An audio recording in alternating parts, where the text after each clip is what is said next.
An inmate at the Virginia Department of Corrections, Red Onion State Prison. To accept this call, press 0. This is Red Onion Randy, and welcome to my podcast. I hope you enjoy listening to me today. I'm going to answer another listener's question. This comes from, I believe I'm pronouncing it correctly, Eccles Guy. And he asked, do I know Lee Boyd Malvo? Yes, as a matter of fact, I do know Lee Boyd Malvo. I used to be friends with him. And for those of you who don't know, Lee Boyd Malvo was 16 years old when him and his co-conspirator, John Muhammad, went on a killing spree in D.C., and they were termed the D.C. Snipers. They killed quite a few people. I can't remember the exact number, and Lee Boyd Malvo was given numerous life sentences. And he's been in Red Onion State Prison ever since. Let's see here. I met Lee back in, I believe it was 2009, 2010, around that time. I was in C1 together. At first, I didn't really know who he was, because at the time I didn't have a television or anything. So I hadn't seen what he looked like or so on and so forth, though I did know that he was in the pod from hearing other people talk about him. I didn't judge him. There's a lot of guys in prison that do judge him, that they hold his crimes against him. For me, I murdered a man simply because he told me I don't think he would, so I can't exactly throw stones in a glass house. But once I realized who he was, I didn't have a problem with him. I was fine with him. We talked and everything. As a matter of fact, I used to go out on the rec yard in the cages, and I would teach him Krav Maga, a little bit of Muay Thai, some kickboxing, and a few other things that I happen to know. And we talked. We got along great for a long time. I will say this, like I said previously, me and him are no longer friends. I had to cut him off. But he does a lot to help inmates here in prison. There's been a lot of them that, he has taught math to. He's taught people how to read and to write in prison. He's taught grammar and English. The fact of the matter is, he's a smart dude. I mean, he's really smart. If he hears somebody, like they're on, people on the rec yard or something, or guys are on the door talking, and he'll hear somebody say, "Yeah, man, I would really love to learn such and such."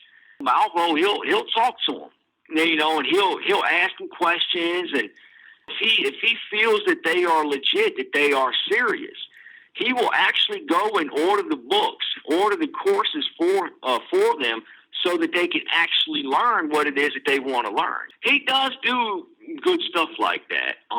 He's actually, sold a couple of books and stuff, and he's made some money off of them, and he's actually paid for guys to go to college through correspondence courses. So he has done some good. The reason why I made the choice to cut Lee off is, to me, he just exhibited signs after a while of just being a fake friend. You would always have to talk to him first, otherwise he wouldn't speak to you.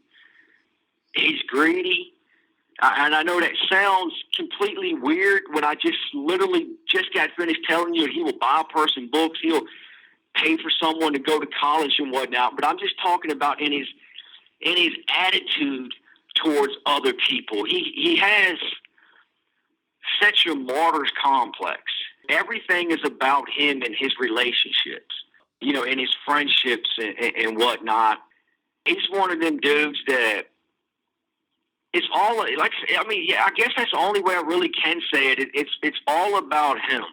He doesn't care about others' feelings. He doesn't care about what another person is really going through. He's just a selfish dude when it comes to relationships. He's somewhat generous with as far as financial assistance or, helping someone out or whatnot. But he's just arrogant. He's just arrogant. He's prideful. He's egotistical, and he does lie. He lies quite a bit.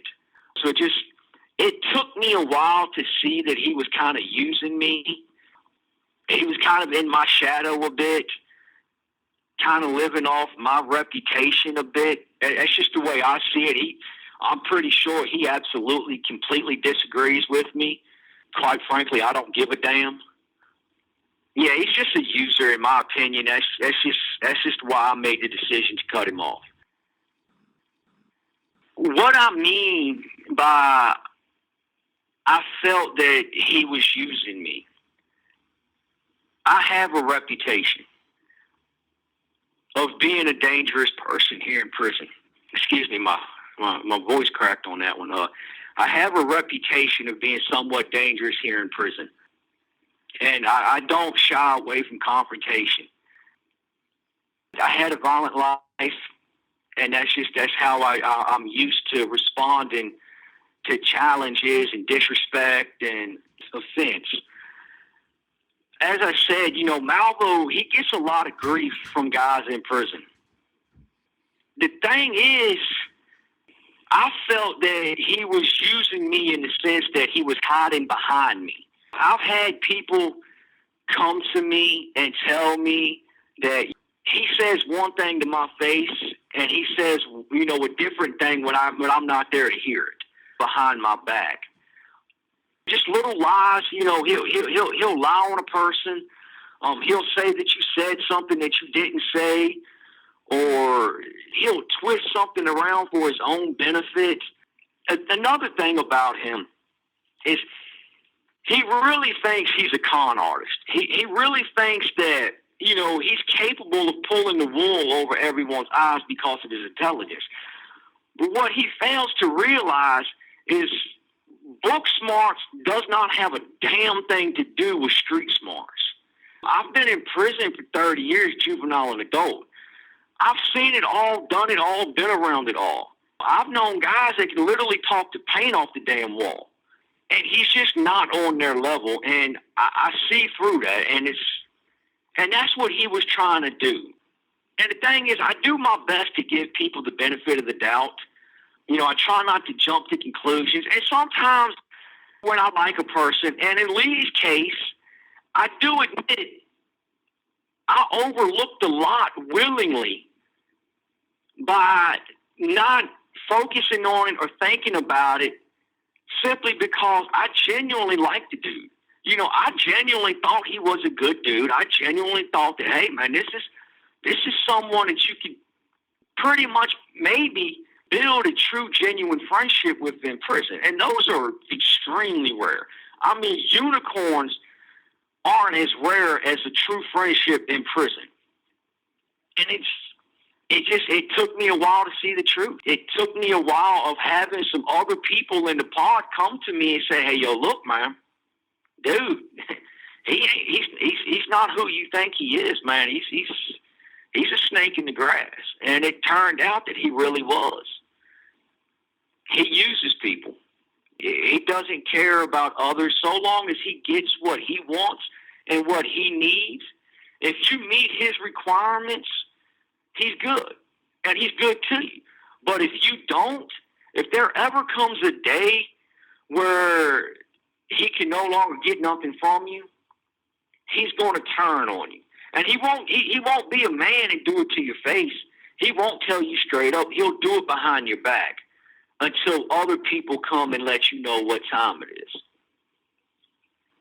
I wish him nothing but the best. I don't have no animosity for him, but there's been a couple of times, because he's no longer in the pod I'm in. He actually he went to protective custody. He's in that pod now. And sometimes when I'm on the rec yard in the afternoon, we'll see him going to medical or going to video visitation or whatnot. And there's been a couple of times he'll speak to me, and I won't speak back to him. I'll look at him, and I'll just turn my back to him because I don't got nothing else to do with him no more. You know, and like I tell him, I ain't your friend, man. What you talking to me for? When I woke up and I saw what had been in front of my face the whole time, and I was just too blinded to see it.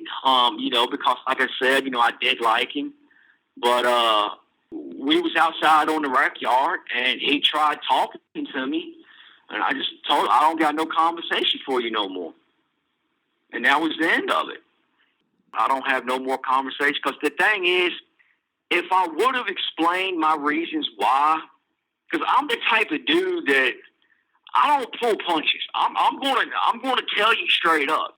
You know, you have to be careful with me because if you ask me a question, I'm going to answer it whether you like it or not. So for me, if that would have been the case, and you know, and there was another guy out there that Malvo is really, really buddy with. You know, he's really tight with. They kind of got a little click going. He would have done something or said something trying to impress this other dude, because this other dude likes to walk around and talk about how badass he is, how many fights he's won, how many bodies he's got under his belt, and all this fake lying bull crap. And I would have put Lee. I would have pulled his wolf card for him. So for me, just to stay out of that, because like I said, I'm done with violence. It was just best for me in that situation to just walk away. So when I went out there, I just, you know, when he spoke to me, I just told him, man, I no longer have conversation for you, man. We're done. You have 1 minute remaining. And I walked away, and I haven't said a word to him since. He's tried calling me, you know, a couple of times, and I have no conversation for him. You know, once I cut you off, that's it. You're done. There's no coming back from it. I hope that answers your question. This has been Red Onion Randy. I hope you enjoyed listening to my podcast. And have a good day. Take care and stay safe.